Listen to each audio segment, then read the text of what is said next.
She was an artist of deception, but her latest masterpiece had painted a target on her back. Alara lived in the shadows, her talent a secret whispered only in the most exclusive, illicit circles. She wasn't just a painter, she was a ghost, capable of resurrecting the dead masters on canvas. Her studio, hidden in a forgotten corner of the city, was a sanctuary of pigments, aged canvases, and the ghosts of artists she channeled. For years, she had danced on the edge, creating convincing forgeries for collectors who desired the illusion of ownership without the hefty price tag. But this time was different.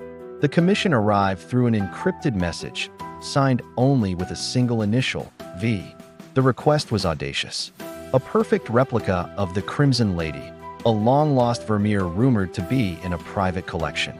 The price offered was life-changing, enough for Alara to disappear for good, to finally paint under her own name. V was described as a reclusive billionaire, an art lover who simply wanted a copy to hang in his study, away from prying eyes. It sounded plausible, if a little eccentric. The risk felt manageable. So, Alara began her dance with the past. For weeks, she lived and breathed Vermeer. She sourced 17th century canvas, cracked and brittle with age.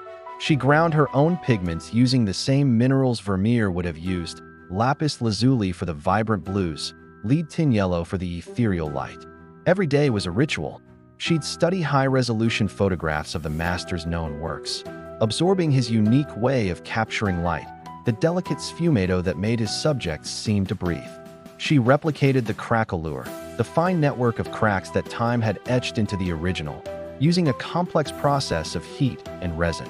Brushstroke by painstaking brushstroke, the Crimson Lady was reborn under her hands. It was more than a copy, it was a resurrection. The final product was flawless, indistinguishable from the original even to the most discerning eye. It was her magnum opus, a ghost so real it had a soul. The delivery was arranged with the precision of a state secret. A quiet, high-end hotel suite overlooking the city lights. Alara, disguised in a simple black dress, felt a knot of anxiety tighten in her stomach. The man who greeted her was not the eccentric art lover she pictured. He was cold, impeccably dressed, with eyes that assessed her not as an artist, but as a problem to be solved. This was V. He circled the painting, his face a mask of detached appraisal. He ran a gloved finger over the canvas, his silence more unnerving than any critique. Finally, he nodded once. "Perfect," he said, his voice a low gravel. The word held no warmth, no admiration. It was a statement of fact. A briefcase was pushed across the table. Alara opened it, saw the stacks of cash, and quickly shut it. "Our business is concluded," V stated, turning his back to her. "You will forget this painting, you will forget me, and you will forget this night ever happened."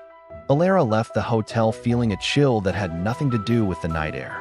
The money felt heavy, tainted.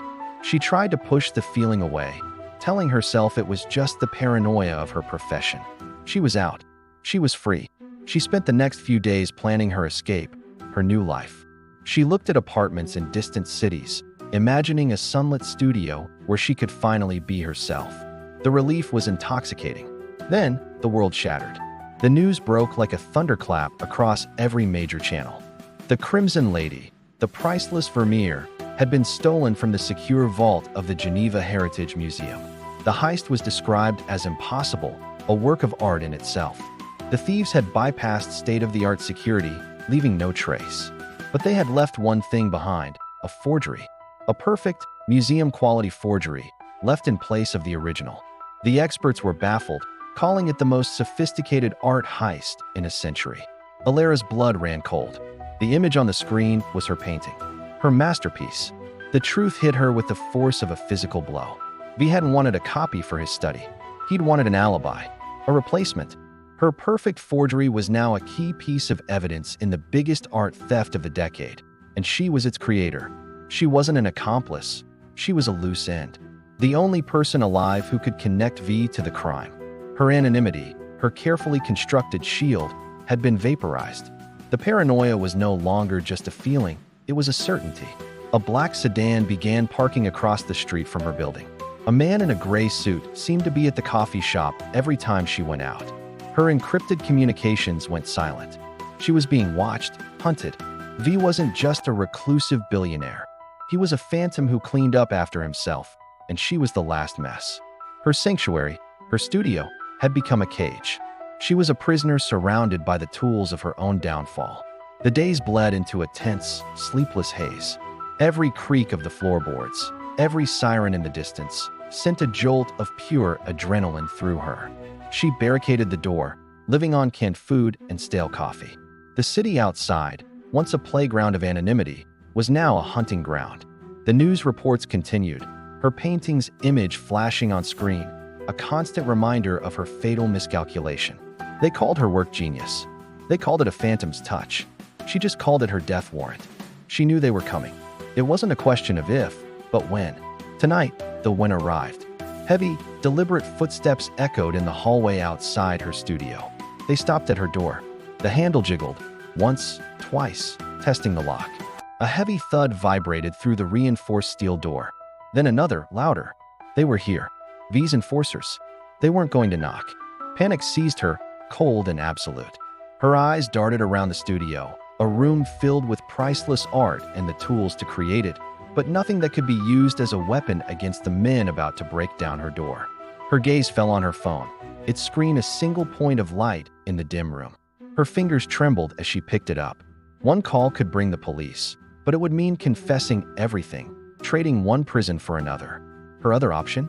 To try and outsmart them, to play one last desperate game of deception with the men sent to erase her. The wood of the door frame splintered. She had seconds to decide. What would she do? What do you think she should do? Let us know in the comments below.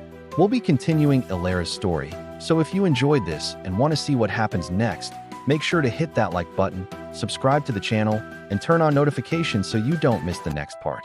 Thanks for watching.